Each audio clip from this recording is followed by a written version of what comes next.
What is up, YouTube? Today I'm going to be uploading my take on Floowandereeze. This deck's been pretty good this format, even though we're in like in a tier 0 format. We have decks like Yugioh tier running around.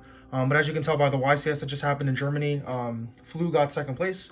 So I believe it's a pretty good deck in this meta with like D-Shifter and all the like anti-graveyard cards you can run. Yeah, so without further ado, I'll get on with my deck profile. I believe it's 42 cards in the main. I'm playing a lot of consistency cards to like make up for that number. But if you guys have any comments on what I can take out to make it 40, let me know. So yeah, without further ado, I'll go with the list. For starters, we're just going to run through the Floowandereeze portion of the deck. So for your tributes, we play 2 M-Pen, just your Rhoda. I've seen a lot of people cutting this card to 1, which I'm not too sure about why.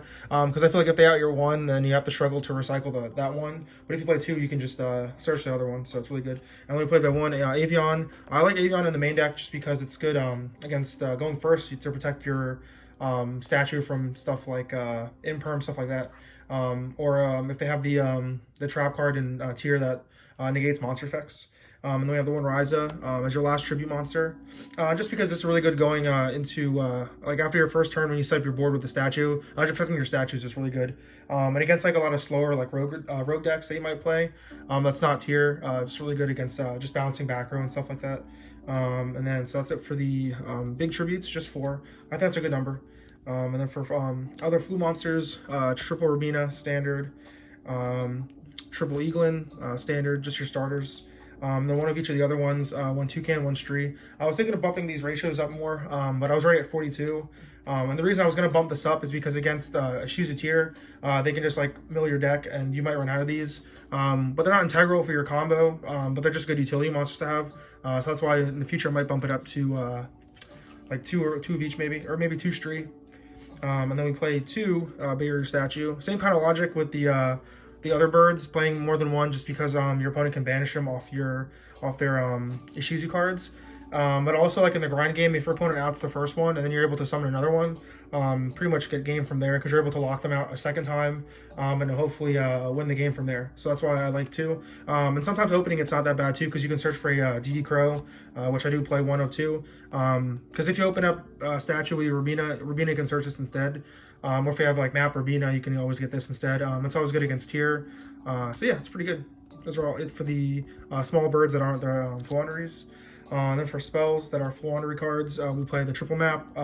Just your main start of the deck. That's all your plays going, along with your quick play. This helps in time to gain life points, which is kind of funny. So yeah, just really good to dodge imperm and dodge Veiler. Dodge like targeting effects is really cool. Just being able to fix your hand. And then one of the unexplored winds, and lastly the 1 Dreaming Town. I'm thinking of also bumping this up to 2, which the space is really tight. Same reason as the second statue, it's just like it catches people off guard because a lot of times they'll like put their whole hand into their board to try and break your like statue M-Pen, and then when you have like another trap to like do that whole combo again, it kind of like discourages them to like do it again because it's like you just out of their board and then you have more, so it's really good. Because and a lot of times like games 2 and 3. Your opponent's going to side in like back removal to try and like stand by face hit this. So having 2 is just really good. And then for the consistency cards, we have 1 Terraforming just to get the map. I do play Mystic Mind, spoiler, so you can get that too. This is a tech I saw from I think the person who, I'm not sure if it was who topped the German YCS or was it Pasadena, but I saw some lists on Facebook and he was playing Jack in the Hand, and this card's really insane. So if you guys don't know what this is, reveal 3 level 1 monsters with different names from your deck. Your opponent adds 1 to their hand, and then 1 to your hand, and then shuffle the 3rd into the deck. So with this, you can reveal, usually you reveal Eaglin, Rabina, and the DD Crow. So either of those, like any of those cards that they give you is broken. Because if you have like Rabina in your hand still and you have like a DD Crow, it's like another interruption. Or if they take the DD Crow for themselves, which doesn't hurt your deck at all, they'll give you 1 or 2 starters, which is insane. And it doesn't draw you a card or anything like that, so it doesn't hinder with the pots you're playing. So yeah, it's a cool card. I thought it was cool to tech in. One call by, just so you don't get ashed and or veilered. So yeah, that's it for those consistency cards. Then for pots, we play triple Prosperity and triple Duality. I was playing a 7th, which was the Extrav, but I was already at 42 cards, so I just cut that. This works just fine. And then the 1 Duster, just for, because you can dig 6 or even 9 if you draw both of them. So just have this in certain matchups as clutch. The one mine, because it's searchable, you have to play it. And then triple Dark Ruler for my like hard going second card. It was either this or what's it called? I can't think of the card right now. The one that sounds an extra deck monster, Slayer, Ultimate Slayer. I think this is better because it's like a blanket effect, where against like that one you have to like have your extra deck tailored to that card, but this you can just like play it and it just does the job for you. And then lastly, the triple shifter, because this is why Floowandereeze is so good, because you just shifter them and then hopefully they don't like Baguska. So that's it for the main deck.